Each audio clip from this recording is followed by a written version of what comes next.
Authors Over 50, Writing in Life's Sweetest Third. Authors Over 50's weekly podcast celebrates writers and their journeys to publication. Writing after 50 is a whole story on its own, so let's skip to life's sweetest third and talk with authors about their journey from pen to publish. Welcome, I'm Julia Daly, your host, and I invite you to listen to interviews with writers who've achieved their goal of publishing a book just later in life. We've seen award lists for under 30 or under 40, but I've yet to see lists for those who've achieved a significant milestone of their own, launching a new career and publishing their first book after the age of 50. We will hear about these authors' inspirations, struggles, strategies, and the smell of that first book. These writers' journeys inspire me because I'm one of them. Today's guest's grandmother told him he read too much. His book, Our Child of the Stars, began as a short story and was published in the UK in 2019, received national reviews, and was out in the States and Canada in March 2020. It got less traction as this was peak pandemic, and he caught COVID-19 as well. The knockout sequel, Our Child of Two Worlds, was published in March 2022 and has been warmly welcomed by fans of the first book. He spent nearly all his childhood in Bristol, but now resides in London. He's a professional communicator, a science PhD dropout, a recovering poet, and a Quaker. Welcome to Authors Over 50, Stephen Cox. Thank you very much for having me. Stephen, our opening question on Authors Over 50 is always, so what took you so long to write a book? I always explain this as the difference between wanting to be an author and actually deciding to get down and actually write a book. So it's been something I've had as an ideal ever since I started enjoying books, which was right back when I was a small kid. You know, there were people who wrote books all the time. This was obviously a good thing. But actually, there was always something else that just had a bit higher priority in my time. And I wrote poetry for a while, which is you can do in short bursts, and I wrote short stories. I wrote a lot of journalism and commentary and so forth. And I was working with words in my work always as a communicator.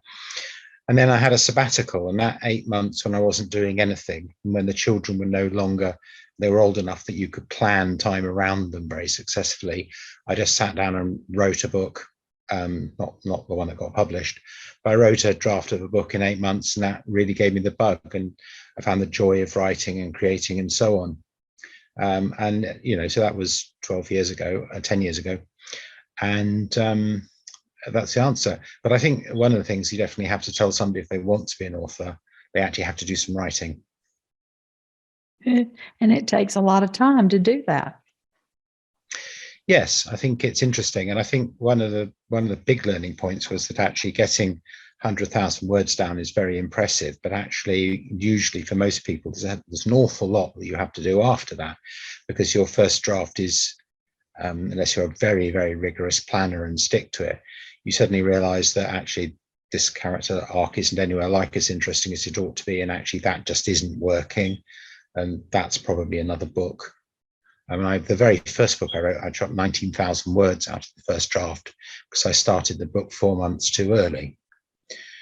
And actually the question I spent the first 19,000 words answering, it was quite easily answered by the simple sentence, you'd be surprised that two people can be quite different and still be friends.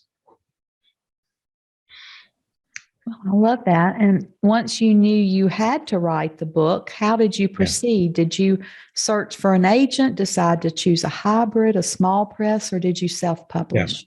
Yeah. So I went down the traditional route, and that was because I knew one had to get an agent and then get a publisher. And I've had friends who self-publish, I think, and there are small presses, and there are lots of options now, far more than there were when I was thinking about writing a book 30 years ago for certain. But the advantage of I got an agent with the second book I wrote, and they were able to give me a lot of help in terms of making the book more commercially viable without getting rid of the heart of it. And so, I'm traditionally published, but I may self-publish in the future. That option is open. Well, the Los Angeles Times described your book as a wonderfully emotional, heartwarming journey of what it really means to be a parent. Tell us more about the book and this child who arrives with a remarkable appearance.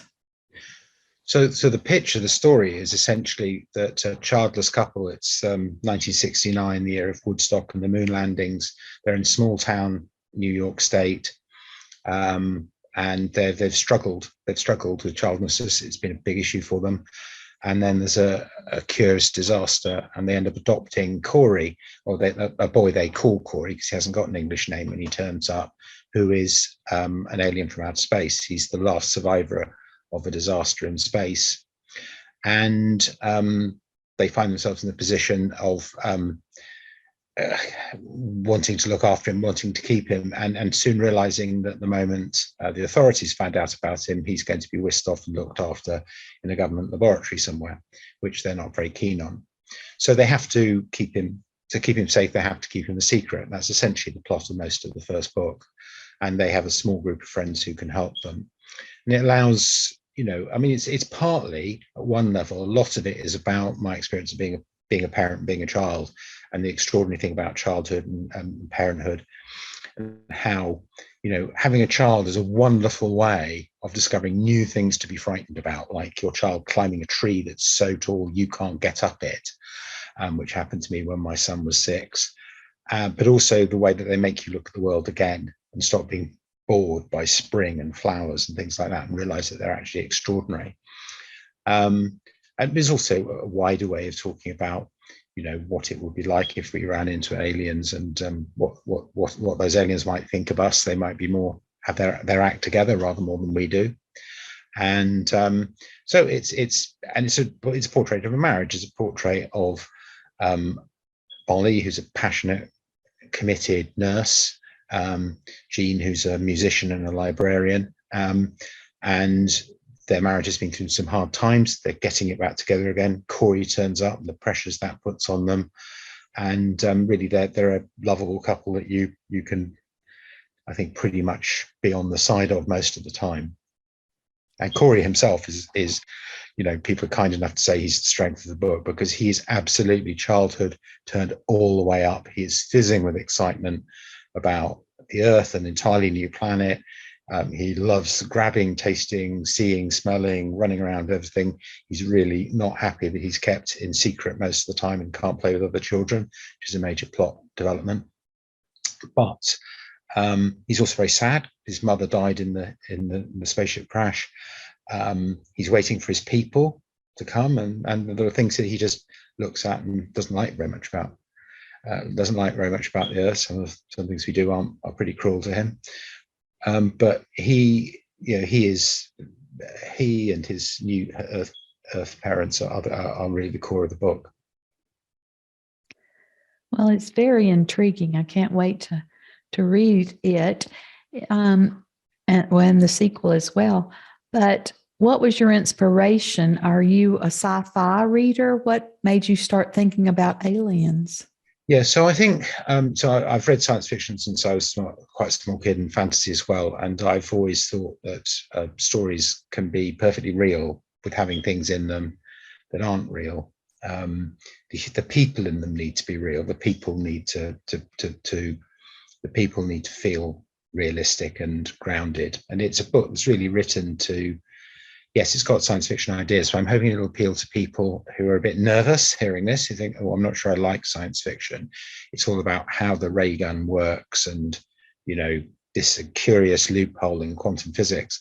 Whereas what this is about, a couple who have to adopt a child who's wounded and bring him up and teach him English, and what he brings to their life in terms of risk and positivity. I think that science fiction allows you to look at the world in a slightly askew way, like fairy tales do, and allow you to think about deeper meanings. Some of what he has to say about not judging people by appearances and been thinking again about things you take for granted. I could have done if they'd adopted a child who was a Vietnamese refugee or something. That would have been a perfectly valid book. But I've always loved science fiction. It's partly setting it at that 1969, the point at which humanity did step foot on our own moon, which we'll probably look back at and think is quite an important event in human history. But also very much the struggles and the decisions we have to make. Molly's pretty anti-space travel, thinks science fiction is silly, thinks that we should spend the money on Earth, and Jean's much more, we've got to go out into space and explore, because that's what human beings have ever done since we first decided we were going to move out of the Serengeti and walk around the rest of the world. So that sort of debates in there as well. But I think that it's not a preachy book. It's a fun book. It's a book where there's a lot of being frightened for their kid and their kid being frightened because it's a complicated and difficult time that they land in. But it's also very much if I'm looking at things, it's not crass and in your face. It's far more arising from the characters. So I think if one of the things traditionally sci-fi is seen as not being very good on emotions and relationships. Now, there's always been some that's pretty good at looking at emotions and relationships, and it's got better the last 20 years. But for me, the relationships and the people have to be front and center to make the rest of it palatable. I sort of gave up on science fiction that wasn't what didn't have rich character development in it.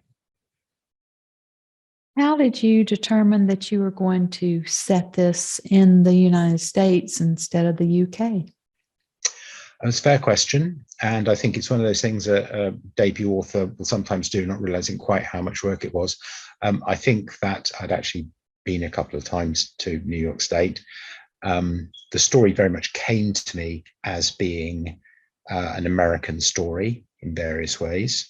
I mean, if the moon landings were going to be important, America's sort of close to the center of that than it is than the UK was. It's exotic enough I felt I could do it. I mean, I certainly couldn't have written a book set in Nigeria, which is no criticism of Nigeria, it's a criticism of me. Or I might have stretched even to write it in France. But I thought northeastern United States was different enough, but doable. But it's partly about also slightly, I think British science fiction is probably a bit more pessimistic than American science fiction, or was at that period. And so it's partly because part of it is about wanting to be optimistic about the future of the human race and thinking we've mucked a lot of things up and we're continuing to do it. But, we could get our act together and, do lots of good. And that to me felt slightly more of an American story. I mean, it's an old emotional decision, but there's one of the things underlay it. And the characters were Americans. I mean, there's no doubt that Jean and Molly were Americans when they turned up, and I'd have had to turn them into something else. Did any real people inspire your characters? So I'm not a great fan of that, actually. I mean, sometimes, other writers must do what they see fit. But I think creating characters who are whole people, but aren't based on somebody, I think it's just marvelous. I mean, I'm allowed to do that. It's just brilliant. It's why, although some friends of mine write fan fiction about characters you watch on television or see in the comics, and they write their own stories about them, I kind of don't do that, because I can create my own character, and it's my character, my creation. I mean, there's bits of Jean and Molly that are a bit like some aspects of my parents, and there are bits of them that are a bit like me and my partner, and there's a bit I have no idea where they came from, no idea at all. Something comes up to you and you think, where did that come from? So there's no character apart from obvious things like people probably guess who the president's meant to be, but there's no characters who are based on real people. There are a couple of named characters who are real people. But historical characters do occasionally get walk-on parts. Other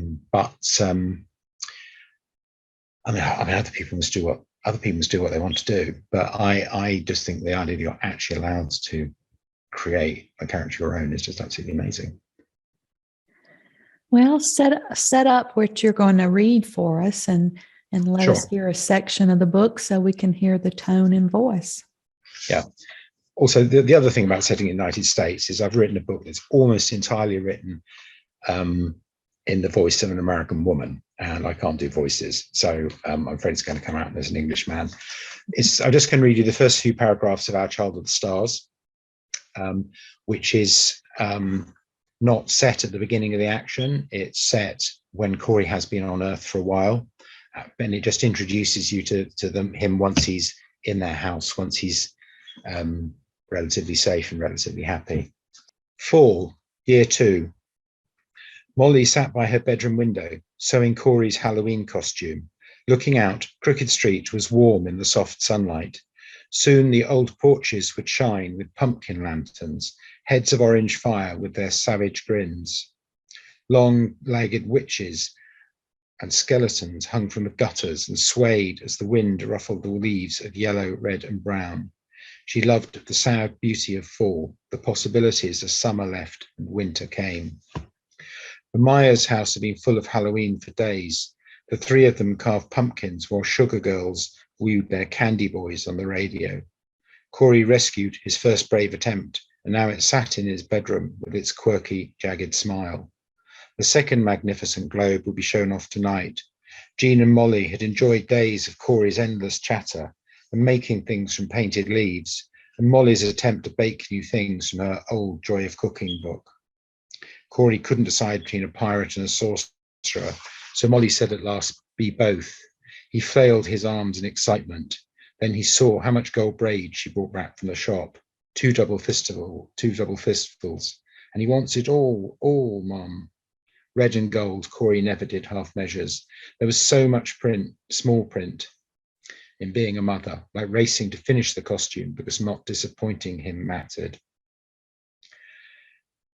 As a child, the jack-o'-lantern was a familiar friend, and yet it still brought a shiver as night fell. Little Molly had loved dressing up as somebody else, staying up late to hear scary stories, eating more candy than was good for her, and running through the back streets at dusk, kicking up dry, papery leaves. She could pretend twisting shadows were real horrors. The years passed, and for a while it became more knowing, a game between friends who were hovering at the doors of adulthood. Then Molly put Halloween away, like a favourite toy in an attic box, though she still loved fall when the year ran downhill to the dark. In time, adult joys and adult fears came instead. Her first job, a wedding song, the house, and a death. That's really lovely. That's lovely, Stephen. What challenges have you found after publication? Publicity maybe that worked or didn't work? Well, I think that I think I was lucky with my British publicity. The imprint put quite a lot of welly behind it, and people were very favourable towards it, and it got some nice national reviews. It got a couple of really good reviews in the States as well. The whole American launch was just unfortunately March 2020 was absolutely the worst time in human history to try and launch a book. Well, that's exaggeration, but it was a very, very poor time because not only did everything stop, but nobody had had time to figure out that something called Zoom exists. There was a time when most people didn't use Zoom, so you didn't have a chance to set things up with bookshops and so on. So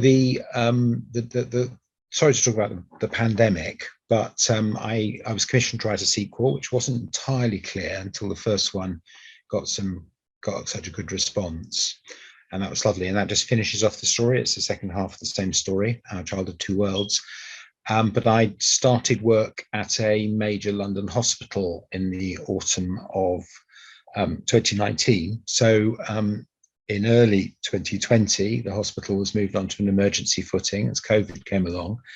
And so I was pretty busy for the next 2 years with COVID-related stuff, because although doctors and nurses are doing fantastic work, and the people taking the food round and the volunteers and all sorts of people working directly with people, somebody has to keep the website up to date. Somebody has to keep the advice flowing out to families. Somebody has to stop the press getting facts wrong about what is and is not available at the hospital and so forth.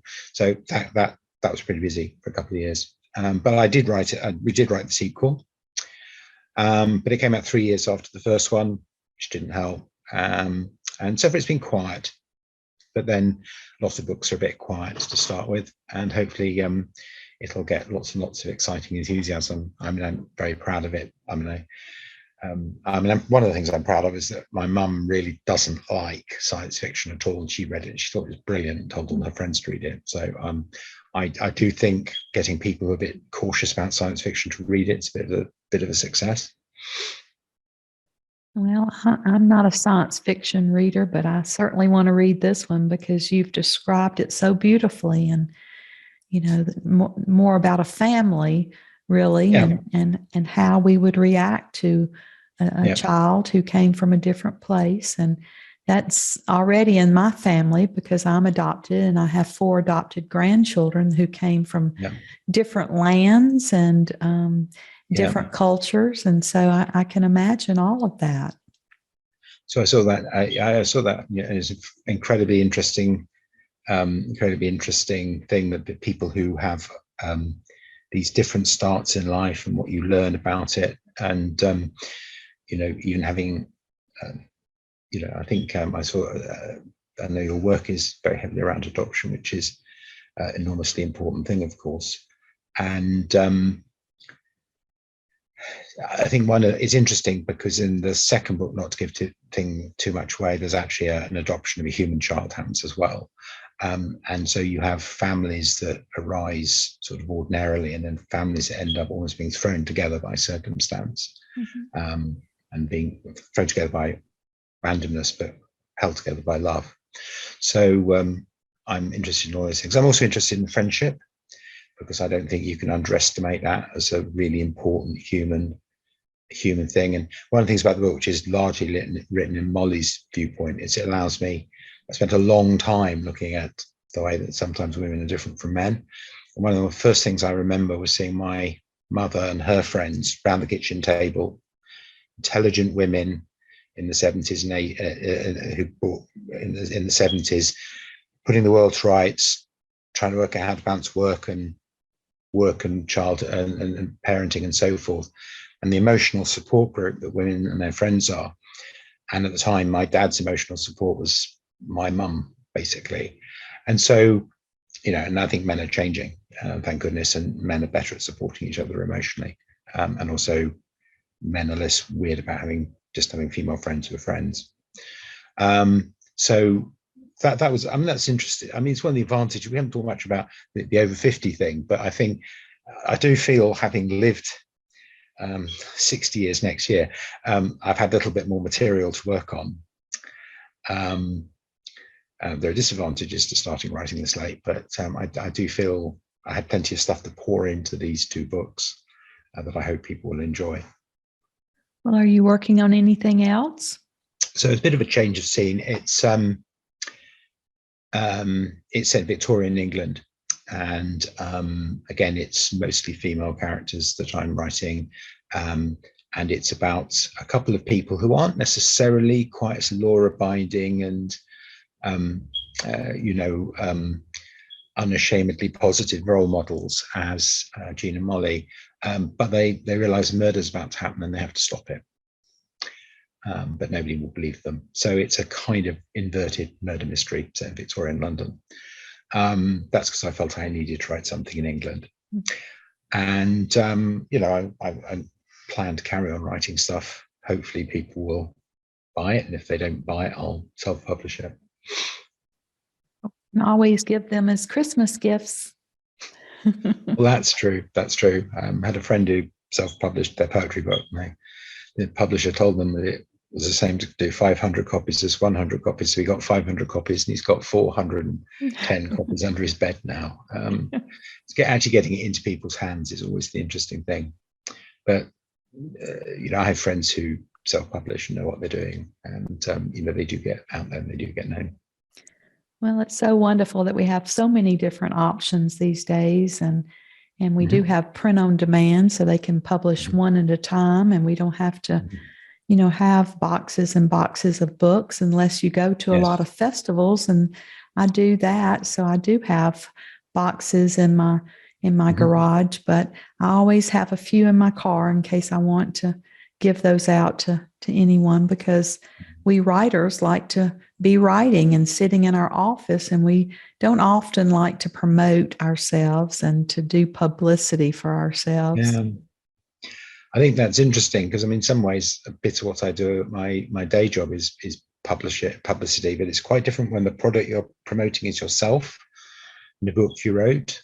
And I've done a lot of, I've done all the usual things. I've got, in fact, 2 or 3 boxes of books around here, which are so that I'm always got a paperback of the first one and a hardback of the second one if anybody wants to buy it.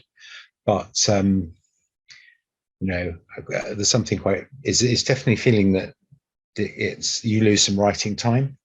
And there are some people, I know one person, and this is an extreme position, who says if you're a self-publisher, you need to spend 90% of your time promoting the book. And I think that's just crazy to me. I mean, if I wanted to spend 90% of my time promoting a book, I'd become a book publicist. Yes. I want to actually write it. So the thing I'm writing at the moment, I'm in that stage. I've just about this week, I think I'll finish the draft I sent to my agent, which is a bit of a way for me. But I'm not quite sure about it. But then I don't think anybody's quite sure about a draft they're about to send to their agent. It's a law of nature. You should be thinking, is this really it? Is this really what I want to be publishing now? Is it the mystical third book? But yeah, I think it's an extraordinary thing. And I always have this thing where I'm talking to younger or less experienced writers. I want to simultaneously encourage them to actually sit down and do it, because it's so rewarding if it's genuinely something you want to do, and trying not to make them think that they're definitely going to get a film deal within 10 minutes of posting it out and all that sort of thing. I think there's a series of residential courses in the UK where you disappear off to a house and you cater, and there are 16 of you and 2 professional writers as tutors, and you spend 5 days there, and it's immersive. You get up, people get up and write 3 hours before breakfast, and they're writing late into the night, and everybody's talking books incessantly, and nearly always the tutors are absolutely fantastic. And it's interesting that one of those kicked me off to write, and I then started to go off down the poetry route. And that was, looking back at it, I don't think you should ever sit there and say, "Oh, that was the wrong decision." It was a decision.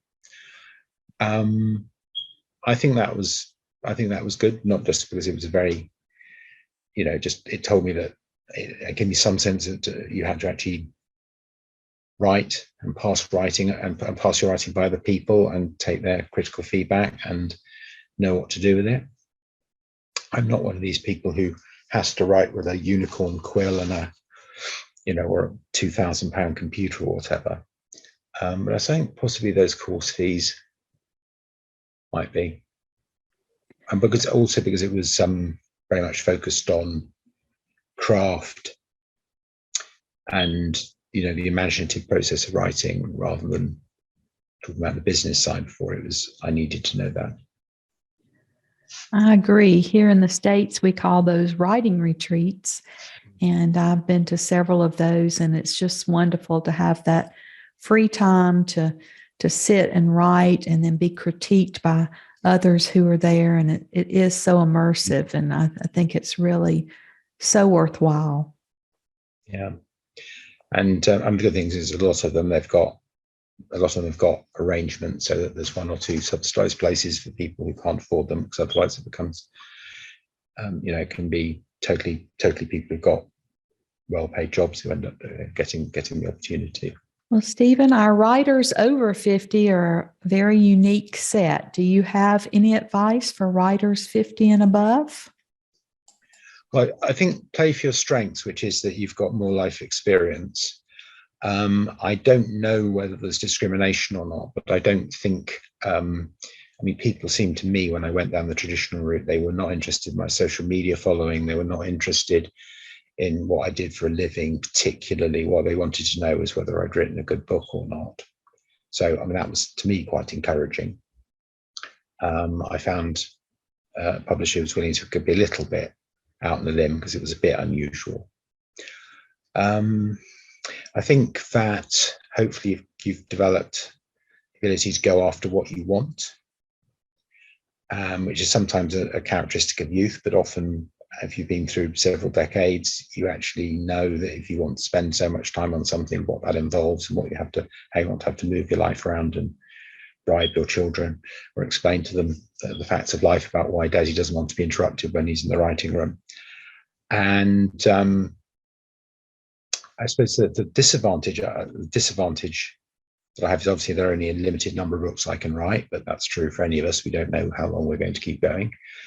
And the amount of time I can spend writing is probably more limited than it was, because I used to be able to go and do a full day's work and then come back and write other projects 3 or 4 hours in the evening. And I can't now work a full-time job and write in the evening as well.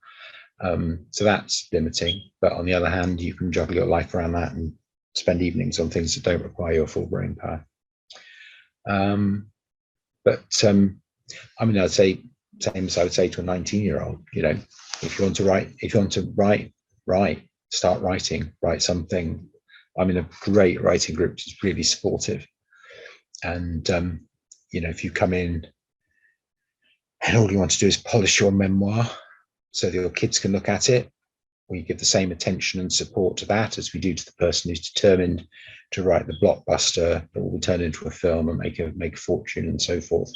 We just support people in trying to get where they're going to go. I don't know. I think so obviously I run into other people who started late, and they're hard to pigeonhole them. Actually, they sometimes got some very interesting sides to what they write. I think that's great advice. I think those of us who are writing in what I call life's sweetest third have a lot to say. We have a lot of hindsight and wisdom, as you've said. Mm-hmm. And I just look forward to reading your work and seeing more work from you in the future. I've interviewed people in their 80s and 90s, and they're still writing beautiful work. So I think it's like swimming, and we can do it the rest of our lives. So we just appreciate you so much being with us today from across the pond. And we can now call you one of our authors over 50. Well, I'm very pleased to have been here. Thank you. And hurrah. Hurrah for everyone who decides to do something creative. My parents decided to take up new musical instruments in their last 40s, and at the end of their 40s. They spent 30 years after that, organizing events, getting better. It's getting a bit more difficult for them now, but they just decided they went for it. So that was an inspiration to me, I suppose. Well, thank you, Stephen, and we look forward to being in touch with you and following your career. Thank you, and thank you for the opportunity. Thank you for joining us today. Please look for Authors Over 50 every Thursday, when we will have conversations with accomplished debut novelists over the age of 50. Please subscribe and share with a friend, and check out my own publication journey after 50 at www.juliadaily, that's D-A-I-L-Y, like dailynewspaper.com. Until next time, keep reading and writing, and remember, it's never too late to fulfill a dream in life's sweetest third.